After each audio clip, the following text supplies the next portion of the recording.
All right, hello. Welcome, Jacki. I'm very excited to have you here. Thanks for having me, RV. Of course, and welcome everybody back to the Pre-Sales Unplugged, the Leadership Podcast. I'm RV, the founder of Elite Talent. I work with SaaS companies to help them hire top-tier sales, pre-sales, post-sales talent, RevOps, go-to-market, etc. But today really isn't about me. Today is about the leaders behind the go-to-market teams and the strategies that actually work in today's market. If this is your first time joining us, one quick note before we jump in. These conversations are always live and intentionally unedited. So what you hear today is exactly how it happened. We'll stream live on LinkedIn, but you can also catch our replay on our podcast or Apple, Spotify, YouTube, or whatever your preference is, wherever you listen to it. And my only ask is always if you get value from the conversation, make sure to follow, subscribe, or leave us a review. I personally read every single one of them. So, yeah, that's pretty much it. But Jacki, I'm so excited to have you here. Um, I don't know. I know we talked about this offline as well, but I can't believe I've never brought an actual woman into my podcast. So you are officially the first What? one. I know, so Ladies, crazy. Yes, I need ladies. to definitely get more women out here and just talk because I know we have a ton of expertise in all different areas. And honestly, sometimes I feel like as a woman, sometimes we have a different perspective from men, and we can approach things the same way, but sometimes it's, just a different perspective. So I'm so excited to have you on. I appreciate you joining us. Thanks for having me. I'd love for the audience to get to know you a little bit. So tell me, how did you even end up in the RevOps world and just in tech and SaaS overall? Oh my goodness. Everything was on accident, of course. So I was actually a kindergarten teacher out of college. So I taught for 3 years before completely burning out. And I did a bunch of things. I was a real estate agent. I was a personal banker. I Oh, helped my wow. family Okay. business. I did all sorts of things. And I pivoted to tech in 2016. Um, because I figured I kept on figuring things out, right? So Yeah. I was a real estate agent and I was like, "Oh, if I just do these ads on Zillow and I do XYZ, then I've figured it out." It is that no, I wanted this like monster of but you'll never really figure it out sort of to Yeah. chase, I Yeah. think. I think. Um so yeah, I started as a BDR, even though I was very, very mid-career. I felt like that's usually like your first step into SaaS in Mhm. general and tech because it's one thing I've learned, and not to cut you off real quick, but one thing I've learned is like we're a little bit spoiled in the SaaS industry. Like we want you to have our exact experience, and not that the outside experience doesn't matter, but it's like, no, I want you to do exactly what I have right now. So, Yeah. Yeah. I actually really enjoyed it from going from, like, a full sales cycle and, like, straight commission as a real estate agent, right? Like, yeah, that was true. "Wait, you're going to pay me Yeah. anyway, just, like, you're gonna pay me, and then if I actually do my job, you're gonna pay me more?" Yeah. I love that. And I only have to focus about on this little part of the sales process. Like it was actually really fun and like freeing in a way. Yeah. Um, but my third startup, I was hired number 10 and I was brought on to build the business development team program That's and awesome. somebody had to figure out the back end of Salesforce. And yeah, so it was a complete accidental admin rabbit hole, and Yeah. I just ended up becoming completely obsessed.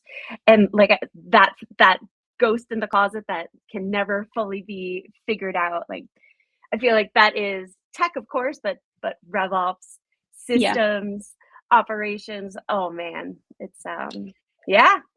I just to get everybody on the same page, because I think for RevOps can mean different things to different Mm, company sizes, to different industries or leaders.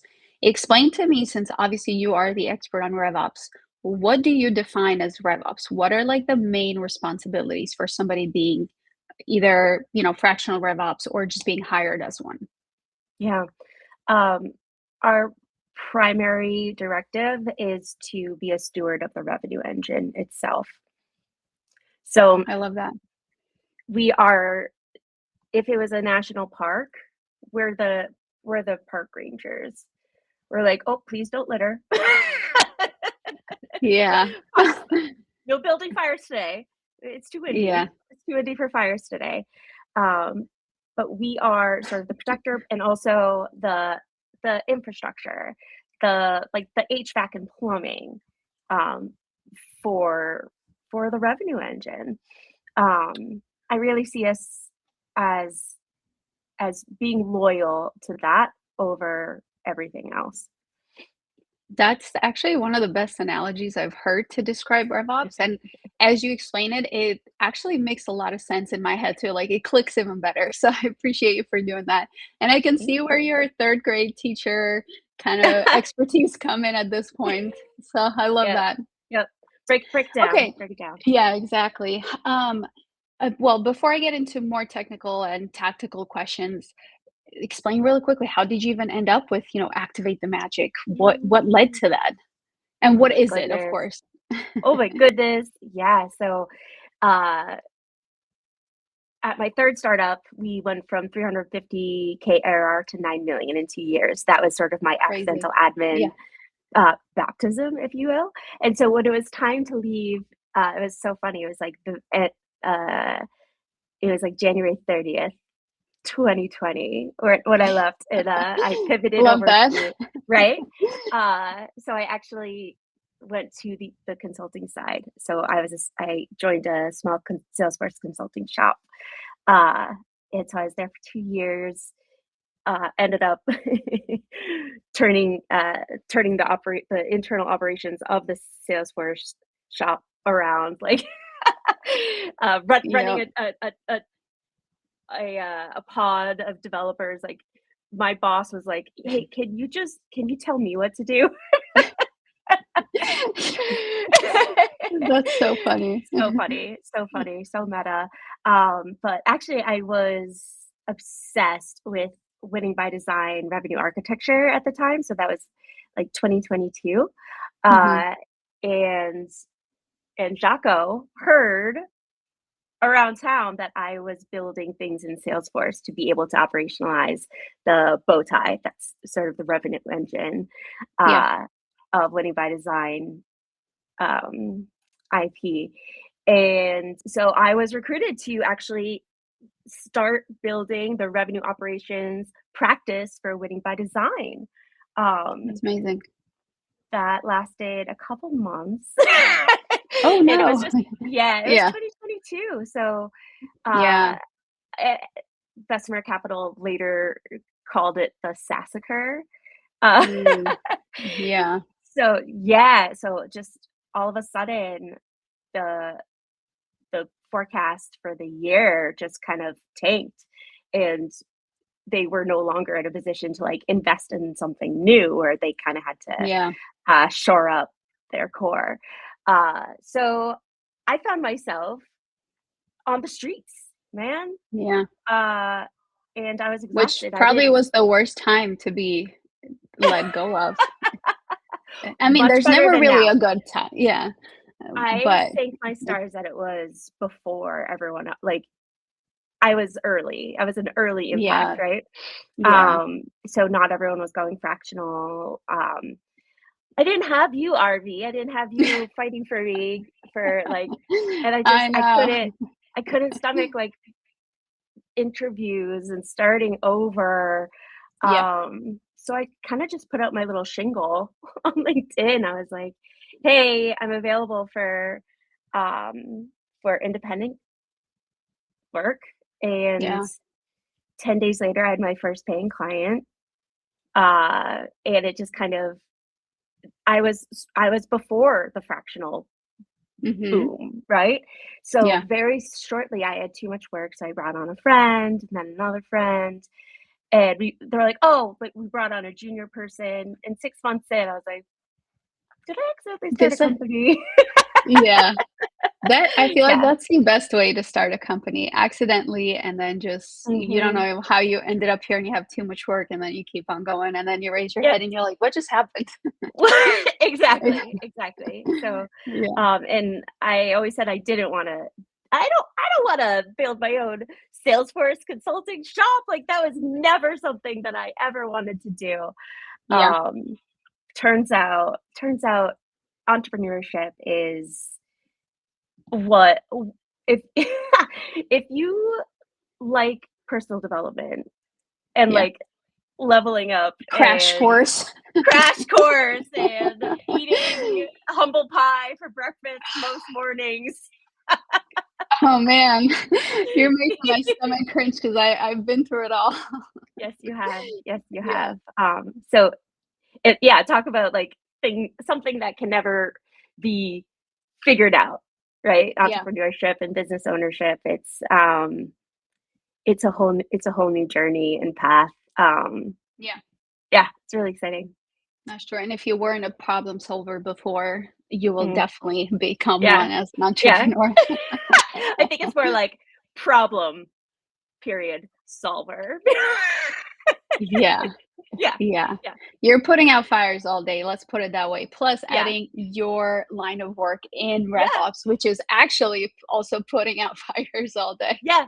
And I am the go-to-market team, so I am Right. my Yeah, I exactly. had to put someone else in charge of RevOps for me. That's so funny. Yeah, and I'd love to know your perspective on this. I feel like typically when you're an expert in something, you're Mhm. not that expert in your own company in the sense of No. like you're really good at it. You can do it so well for other people, but then Yeah, it comes to you and you're like, I don't even know what to yeah. do or how to start. It is so funny because it's like I am both like the agent of chaos that's Yeah, figuring out how to bring business in and tackle yeah, it, but and then but having the lens that I do, I'm just like, "What is this? yeah. Whose business is this?" That is so funny. I love this. Yeah, yeah, yeah, so Um, yeah, yeah, it's like the cobbler's children don't have any shoes sort of thing, yeah. no, bit by bit we're getting there, we're Of getting there. course. Yeah. Yeah. And speaking of, like, all the chaos, obviously, I would love to shift a little bit now to just, like, the problems that you're typically solving for companies on a day-to-day basis. So, in everything that you've seen, what does, like, a typical, like, 5 to 10 million ARR SaaS company actually look like behind the scenes when it comes to the RevOps? Yeah.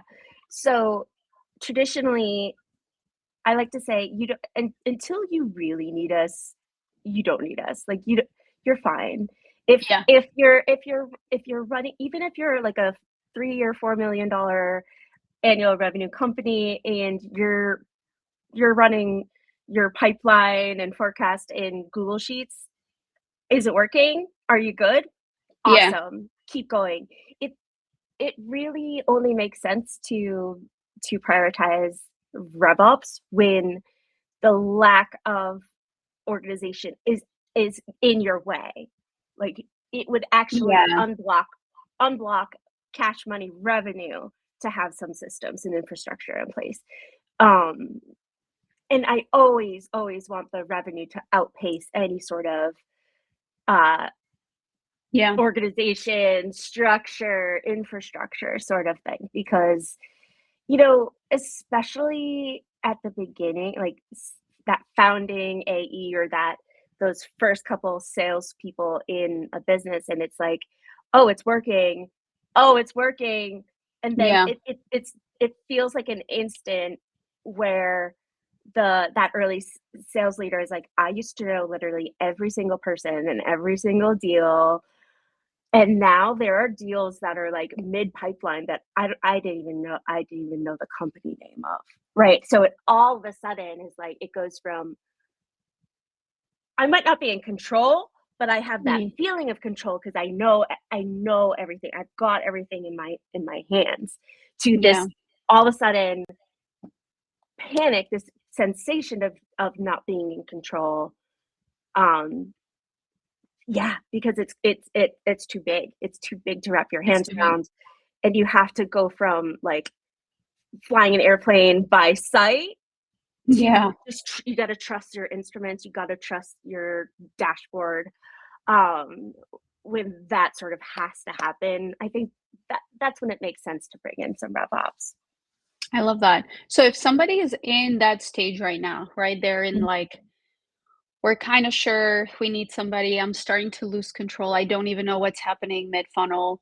And, they're like, Jackie, help me, please. What are like the Yeah, first three things you would either look at or start thinking about fixing for that person that's in that position right now?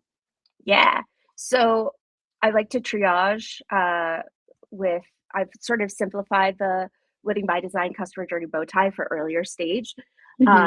So the bow tie has like 7 segments. I just reduce it to 3: acquisition, conversion, and expansion. So I want to know roughly how, where are the bodies buried? Like Yeah. uh 90 times out of 100, it's going to be the acquisition, right? Especially for early stage. So I want to get a baseline of what's going on right now. Like, what is the blocker? What is the key constraint? Because unless we're solving for the key constraint, we're not going to move the needle on this, you know? So sort of get curious, get analytical, kind of dig in and be Hmm. like, oh, okay, it truly is. Um, People are going after too many, like, there's no organization, nobody knows who to reach out to, or we're reaching out to the same people 100 times. We just need, okay, so we do need some sort of a, account routing or lead routing sort of process. But I also want to make Streamlining. sure that, yeah, I want to make sure that whatever we're doing, it's going to make its way to the bottom line.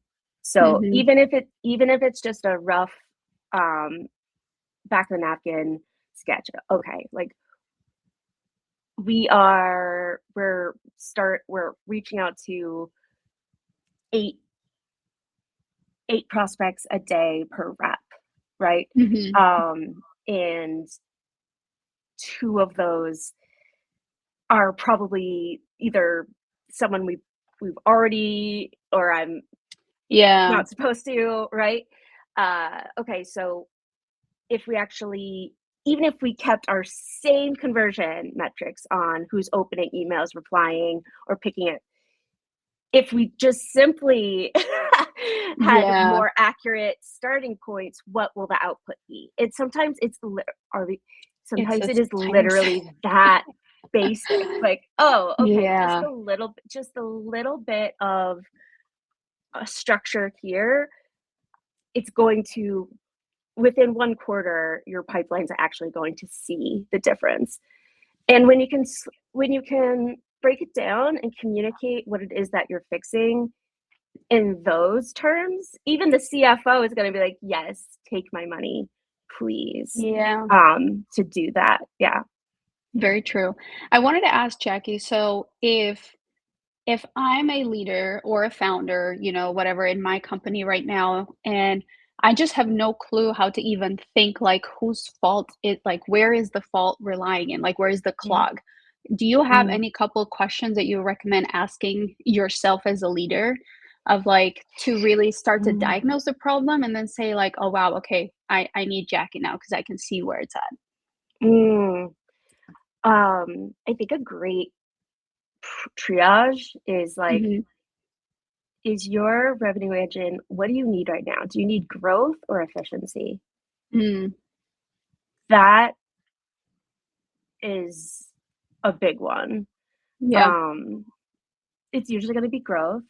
You're like, okay, so Mhm. so what's working well? Like, how many, if you did 10 demos, how many are moving forward, right? Like, get a sense of that. Like, okay, uh, when they do close, are they getting it? Are they staying? Are they happy in general? Okay, Yeah. so it really is, so you can just kind of work back, like, okay, so truly, if we had either better targeting and or more in the front, in the beginning of the bow tie, it would truly just, if we kept the same metrics, it would bring everything up. Great. Yeah. Sounds like that is your key constraint. But if I told you, okay, I'm going to get you 100 more disco calls this month. And you're like, yeah, but those disco calls don't turn into anything. It's like, aha, okay. Let's figure out why The that why. is. Yeah. Why, Yeah. yeah. I love that. Is there any core metrics that you think every sales leader should actually be tracking? I know we talk a lot about vanity metrics and like activity metrics, but what should they Mhm, really track? And maybe you can condense it down to three that actually drive the revenue behind it. mhm, mhm. Um,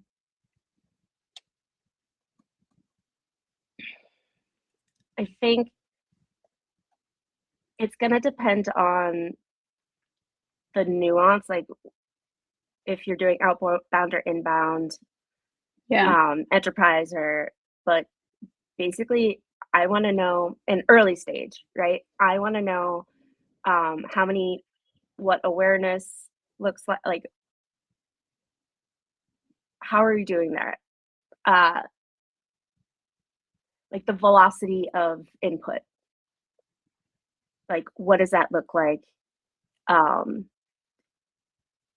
what percentage of those first discovery calls usually are ending up in pipeline? I wanna know that. What percentage? Yeah. Um, and,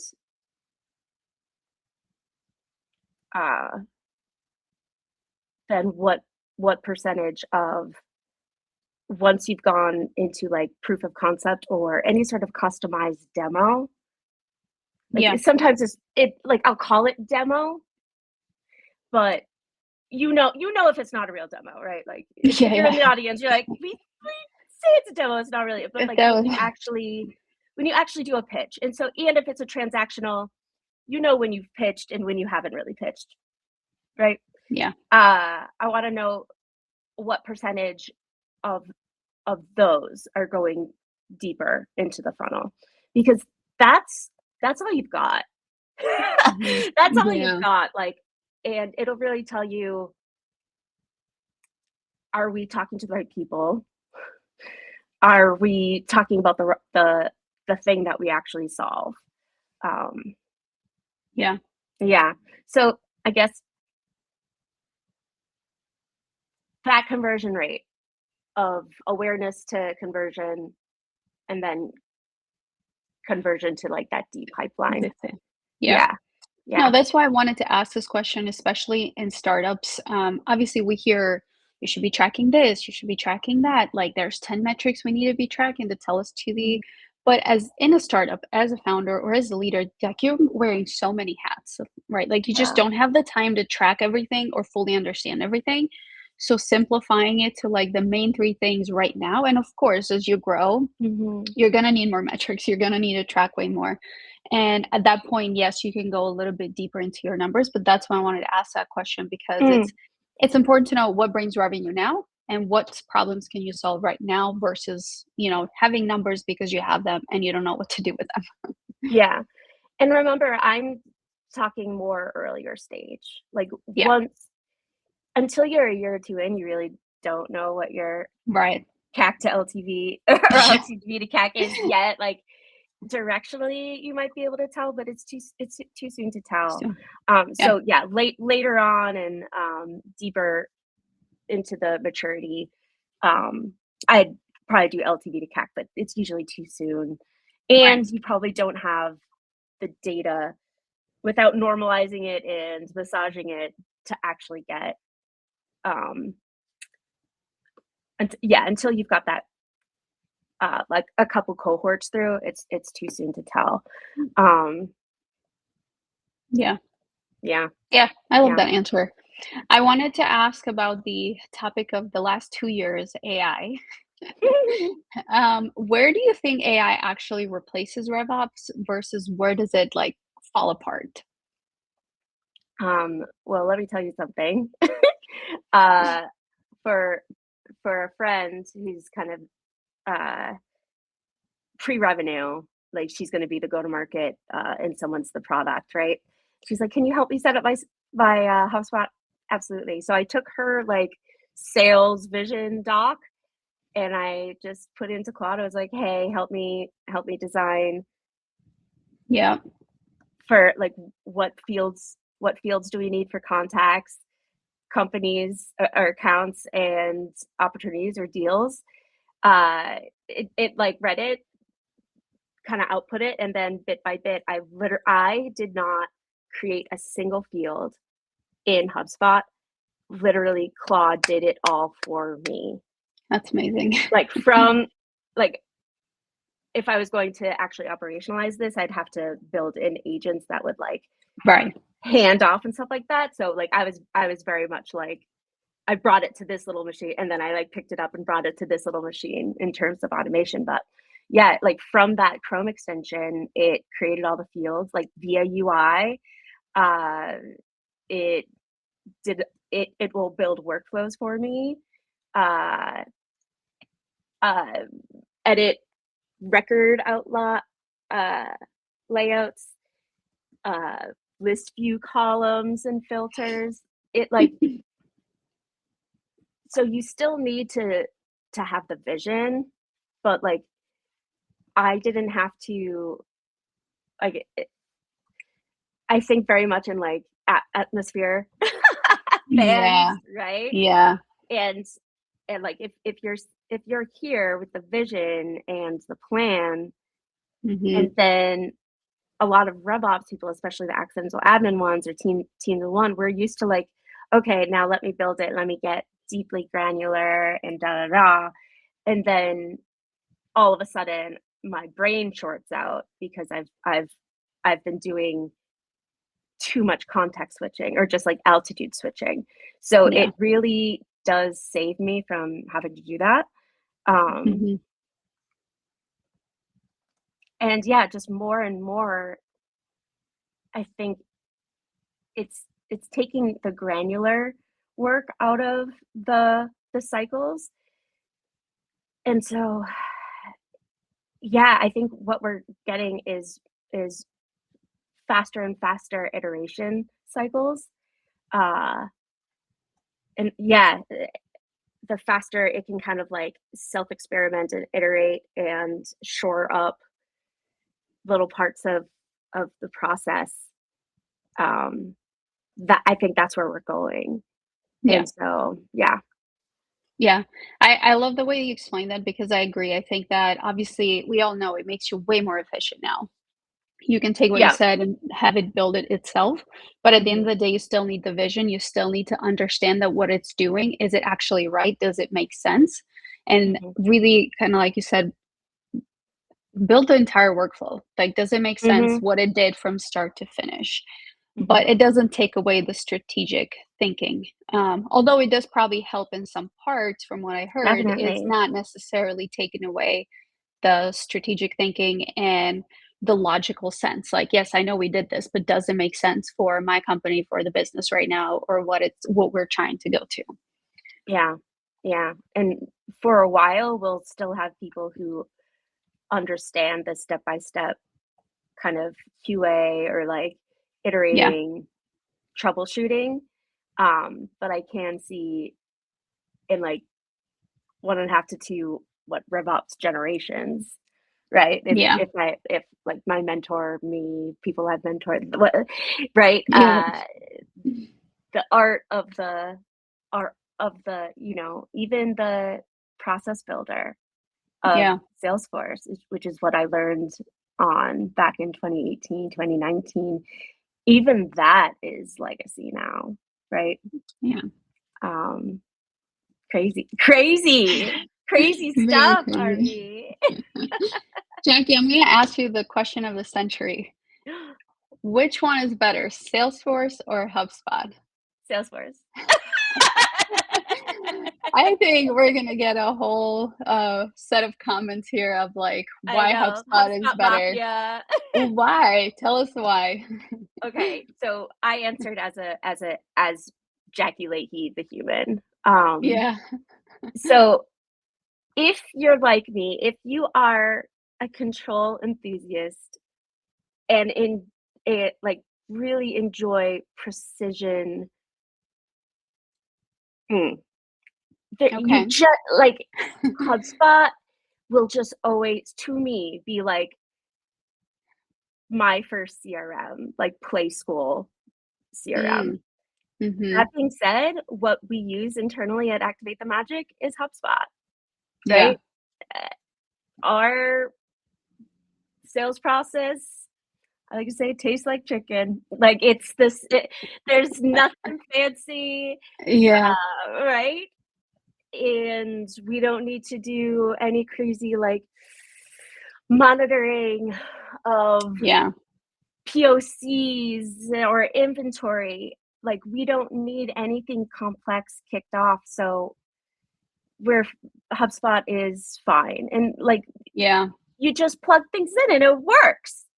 Salesforce is just it's so fussy and particular, but the pit like if your business really demands that level of specificity and precision, then you just need Salesforce. Like there's no way around There's no it. other way.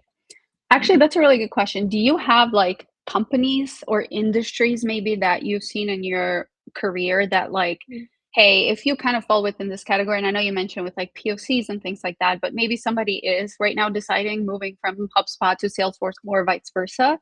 Where Mhm. would you say like, or maybe you've even changed companies like, hey, you've gotten them into HubSpot spot, and it's like, no, guys, you really need Salesforce, and here's why.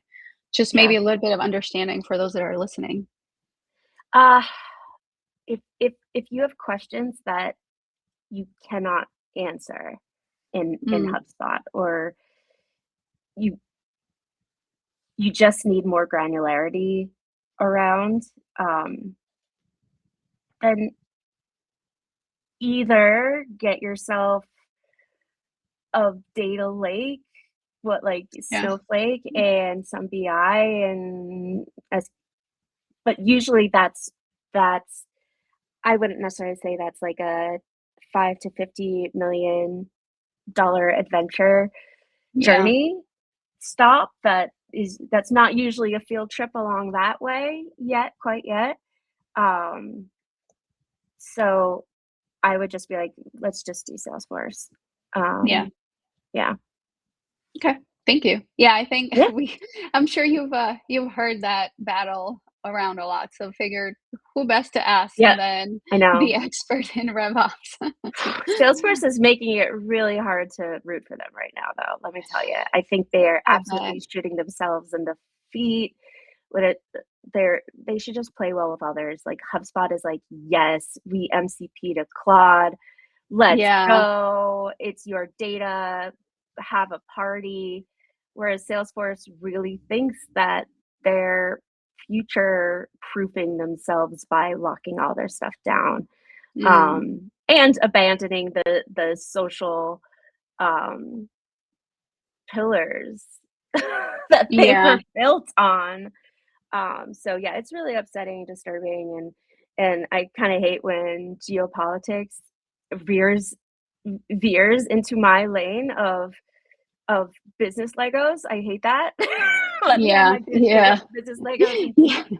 But yeah, Salesforce is it's making it Salesforce, if you're listening, you're making it really hard to root for you right now.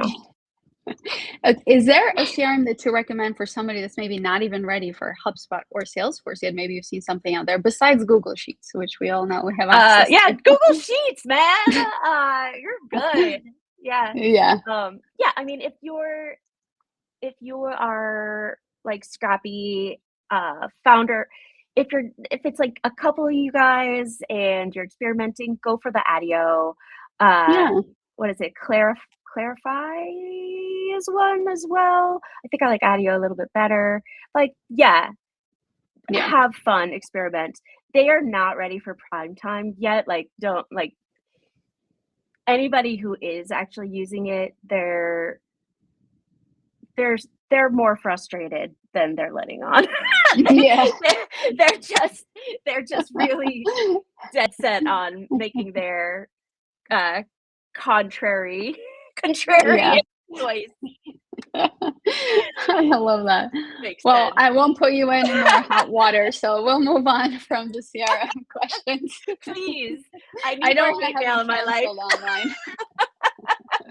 Yeah, I love that.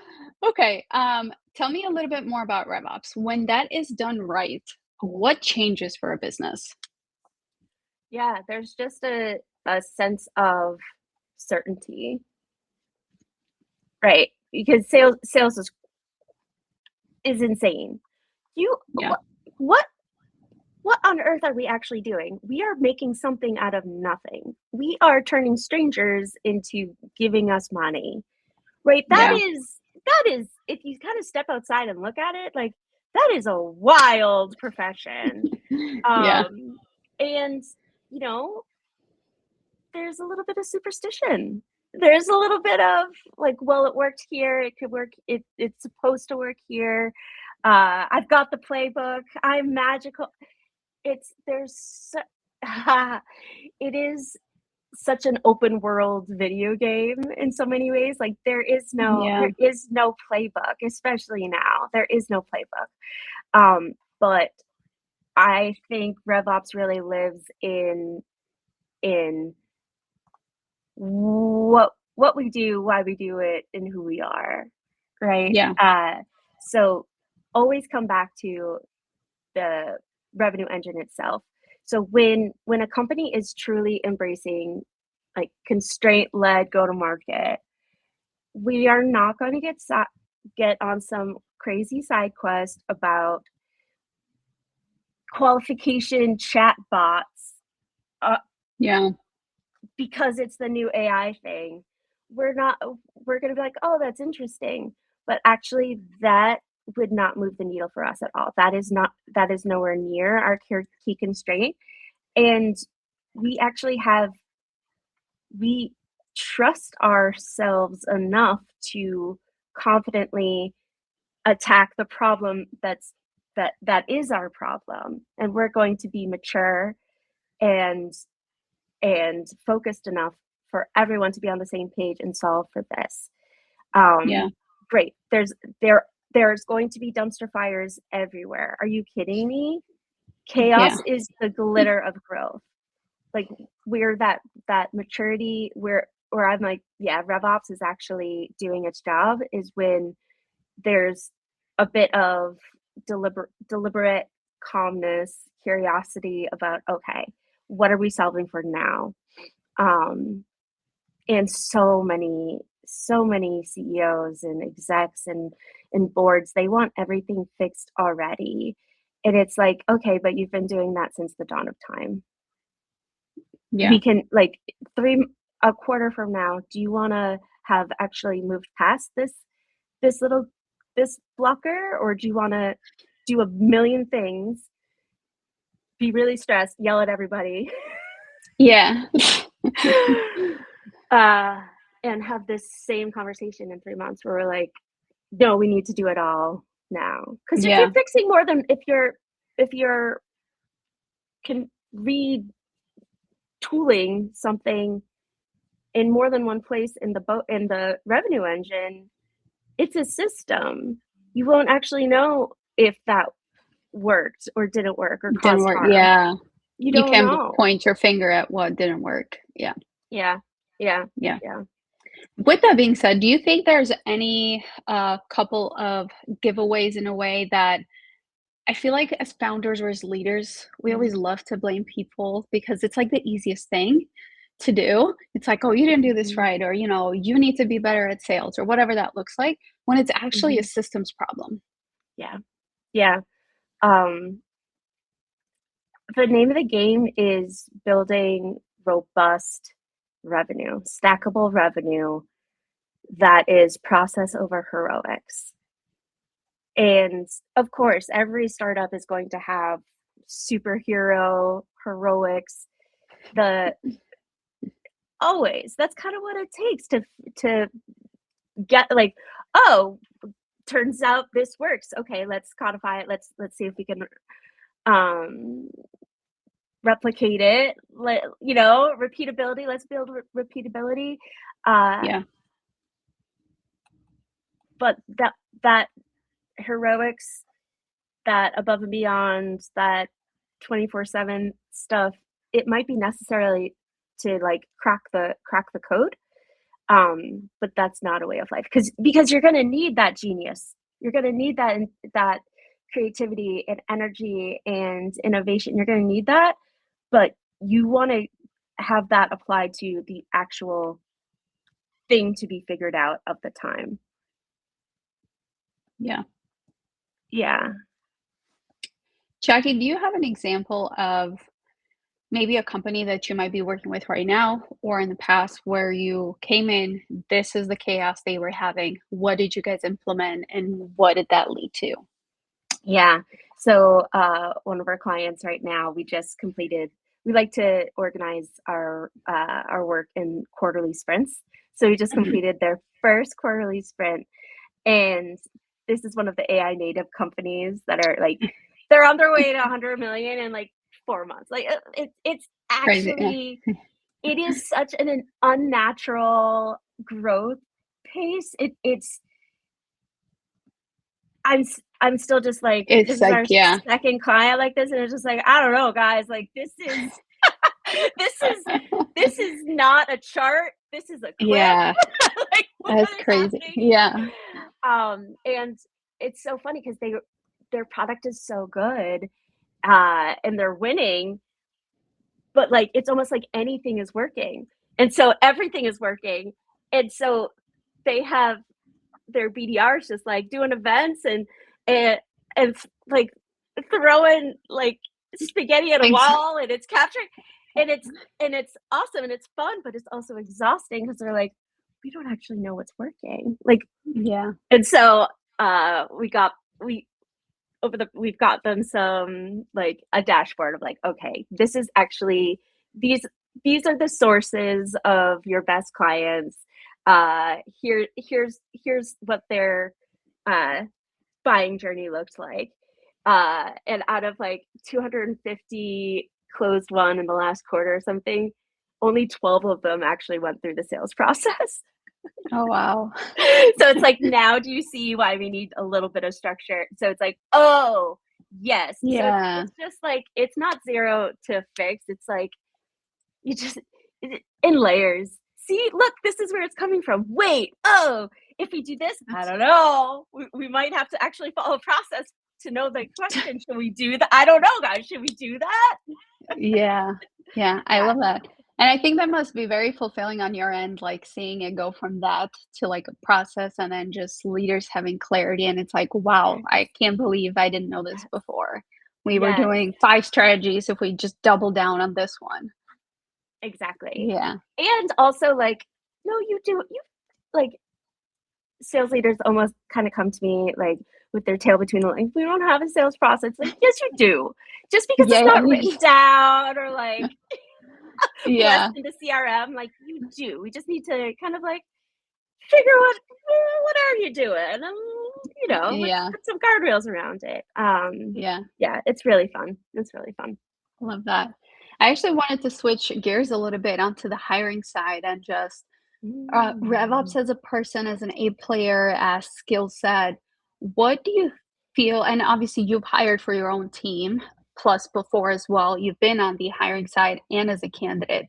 What do you Mhm. feel like makes a player in RevOps versus somebody who just knows tools and knows to implement without Mm. necessarily asking questions? There's just this insatiable, socially inappropriate levels of curiosity and grit. Like, it's, if someone asked me how I managed to get a ranger badge on Trailhead, like what did I do to organize my time to get that? Like, baby, you don't got it. Like, if the no study schedule can, for me, it was this like raw drive. Like, you could have tried to stop me from getting to, and like Ranger just happened because I was insatiable, like voracious, insatiable. Like, I'm outgoing, and so I have a lot of friends. Like, I was raised by the wolf pack, Yeah. like, so if someone is not plugged in or asking about, like, so how did you study, right? It's like, that's not it at all. Like, Trailhead supported what I was trying to do. Trailhead was not the thing I was doing. So I think it's just like this orientation, this hunger Yeah. for greatness. Yeah. Yeah. I love that. I will say, at least on my side too, is I've not me personally, but I've seen companies complain on the RevOps side when they get people in seats when it's just like, oh, I want to do this, go do it. And the person doesn't ask questions. Okay, yeah, I understand we need to fix this in Salesforce or HubSpot, but why? What is that trying to lead us to? Do you feel Mhm. like that's also true where it's like you just get a person that follows and implements versus asking question and then implementing the right thing to do? Yeah. Well, I would ask them to go look in the mirror because you hired them. So That very true, yeah. you hired yourself a Salesforce monkey, right? Like, I Yeah, the CROs who I know will make it, like, seek out sparring partner.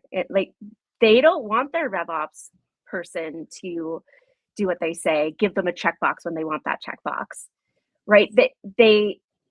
They respect their little canary in the coal mine, right? Like, mhm. oh, canary, actually, do you have something to say about this? Like, Yeah, right? yeah. And it's so tempting. Uh, and that's why I will never go in house again, right? You're ruined Because forever. I'm ruined, Yeah, because I will say, listen, it's the revenue engine is calling for this, and I'm just its mouthpiece. exactly. So anything that we're deciding to do or spend money on, or initiatives that is not directly in line with what this needs, it's it's it's a no. And you're gonna get Yeah, a no from me. And you're not gonna like that. You're gonna want to fire me. And it just works out if you're my client and not my holder of health insurance. yeah. Actually, that's a really good point. I'd love to get your take on it because obviously now you're a third party. You're not necessarily for Mhm, the company, but there's still RevOps, people that are within the company. Is there any way mhm. that you found to nicely push back and say no? That somebody does not want to lose their job, but they also don't think it's the right thing to do. They don't want to go against their leader, whatever Mhm. the what's the word? I'm blanking on it. The it'll come back to me. But whatever the relationship is Yeah, between the leader and the person, like how do I nicely push back so that I'm not at risk of losing my job, but I also want to make sure that, this does not fall on me. I don't know. RV, I don't know, because, and, like, I think that I'm so passionate about being, like, RevOps as a service, especially to a certain point. Like, it'll make sense at a certain point to build your own team, Yeah. but you're moving so fast. You you need someone to challenge you, Yeah. and under stress, CROs are not going to, like, sit back and question. They're just like, we love them. Yeah. We love them, but their personalities are in service of what they're really good at, which is convincing you to see their way. Yeah. And RevOps as a persona, we just want you to be happy. I personally, I think it's doomed. It's like when Harry met Sally. It's like men and women can't be friends. Like, sort of like, I think it's like Yeah. one of like I Yeah. think it's one of those things. Like, unless you have, no, because heroes, they get stressed and they're like, nah, just do it. Like, that's what it comes down to. Yeah. And like, I don't blame them. Yeah. The entire company is on their shoulders. Like, if they miss a number, they're gone. They're gone. Like, are you kidding me? Yeah. CROs now have the shortest tenure in the C-suite. It's not their fault. Um, That is very true. it's not their fault. Yeah. But that doesn't mean it needs to be my problem. So if you're Right. in-house, if you're in-house, I will say, like, unless you're in a financially secure, emotionally secure spot in your life, like, I don't think you have the privilege that I have to Yeah. say what I see. Um, yeah. Yeah, I agree. I think at the end of the day, you can always just make your opinion known. And if they're going to end up taking that decision, it is what it is. And like you said, you might not necessarily have the luxury of saying no and moving Yep, on, but at yep. least you made your opinion known. And if they still decide to go against it, at least you did Yeah, your job in that sense. yeah, yeah, and, like, even I mean, if our clients want something and we're like, "We advise against this," like, they're the client, like, we're Yeah, here for you, right? We'll do it.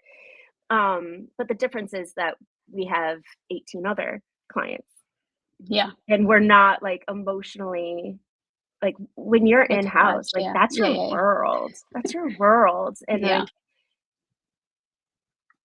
I f it might be, that might be a Jackie specific problem, but yeah. yeah. I love that. Jackie, is there any other skill set that you think an A player in the RevOps should have? Or, Mm, what is it that they really need to succeed in this mhm. sort of positions that we haven't mentioned yet, at least? Yeah, I think trust yourself.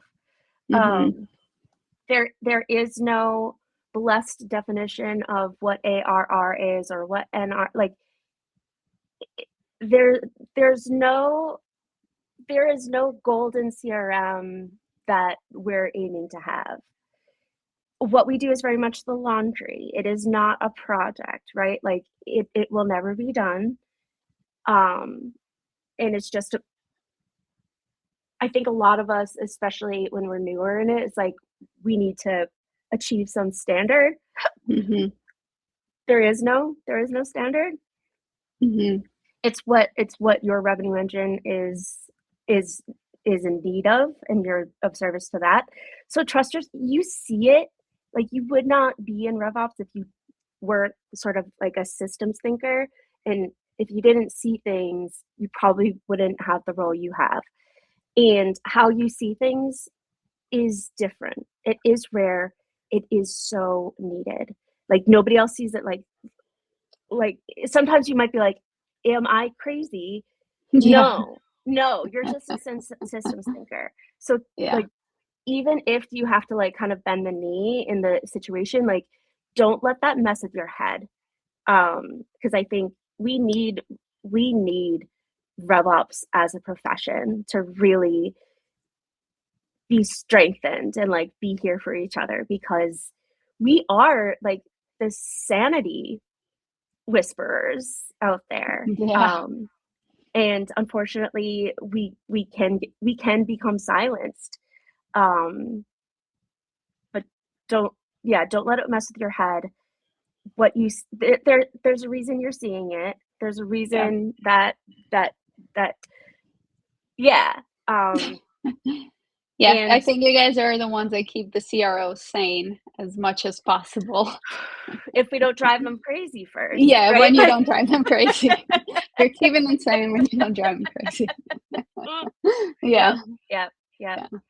I think it's, one of those things, like, you hate it when you do it, but then when it's done, like, the CRO is like, "Wow, like, this is what I was needing. Why do we have to go through this whole thing?" Next time I'm fighting you, remind me of this, okay? Yeah, It's like, yeah. yeah, you're never gonna know. You forget it very quickly. Yeah, yeah, by breakfast tomorrow, you're not gonna have any You're done. recollection that you just said that, but it's okay. I love that. Thank you so much, Jackie. This has been a pleasure. I think there was so much information here for honestly, like, if you're listening to this, you better have your notes ready, or like an AI note taker listening to this, because there's so much to take and just start implementing right away. And of course, when you get stuck, make sure to call Jackie and reach Yeah. out to her. Which, by the way, where is the best place for people to reach out to you or connect with I'm on you? Link Yeah, I'm on Yeah. LinkedIn. So Jackie Leahy, Jacki, uh, Leahy. I am very much on LinkedIn. And if you are in the RevOps community and you're like, wait, where are these people? Where is this wolf pack? Come play with us in RevOps Co-op and Wizards of Ops. Um, I'm not in Rev Genius, but Rev Genius is also fantastic. Basically, like RevOps people are fantastic. So come Just hang out come with hang them. out with us. Just we're good. Yeah. Yeah. Yeah. And we'll also put your LinkedIn on the show notes as well, so that way it's easier for people to find it. But thank you again for coming on and just being super transparent about everything and just sharing your insight and taking the time to be with me here live. For those of you watching live or catching the replay, please connect with Jackie. Again, that will also be in the show notes. Feel free to drop questions. I still look at them after the show and I still respond to every single one of them. And if there's any need for me to tag on Jackie to respond to a question, I'll make sure that I do so. I'm sure she'll be happy to do that as well. Mhm. But yeah, thank you everybody again, and thank you, Jackie. You know what? I still haven't learned how to do that. That's The Gen so Z one. Yeah. I It's know. like So it's so I still it get confused. This it's is just crazy. these 2 fingers of each. Okay. Okay. Okay. Oh, that's like an easy way to remember it. Okay. And, like, be like, "Ah, ah, Love it. uh."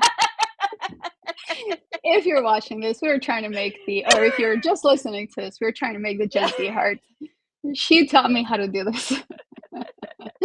Love it. Thank you Oh, again, so good. guys.